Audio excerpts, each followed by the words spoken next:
Mark Tupper in. Mark, we talked about it on Monday, the House versus NCAA. Schools now getting $20.5 million. Athletic directors having to figure out how they're going to disperse this amongst all the teams. Right. How do you theoretically see schools possibly doing this? Well, I mean, it's a great question. And I've been thinking about it a lot because I think it's an important question that Josh Whitman has to answer at Illinois, every athletic director. Yeah. And there's already a challenge to the House settlement and a lot of squawking about this team deserves some, every team deserves some, women deserve as much as men.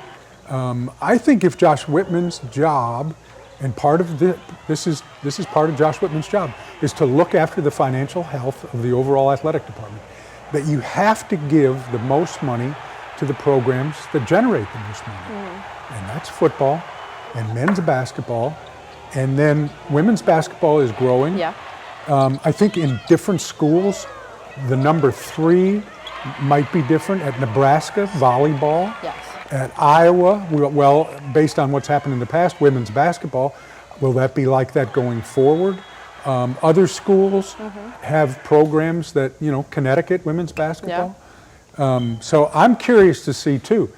And I hope Josh is transparent about it. Here's how we're dividing up the money. Yeah. And this presumes that he gets to do it the way he wants, as opposed to another court case. Definitely. So it's not going to be each team gets $5 million. It's Can't how be. they're going to, each team or each school is going to determine who gets what kind of money. Absolutely. The template that's being talked about the most, 75% of the money, that'd be $15 million of the 20 would go to football. Yeah.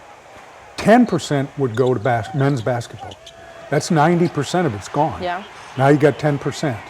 And I don't know what Josh is going to do with that. Yeah. I mean, play with it on paper. See what you think. I've been thinking about it. I think it's a hard decision. Oh, for sure. I don't want to be those people who have to make this decision. Exactly. Because someone's not always going to be happy. So. Oh, you know that. Well, thank you so much.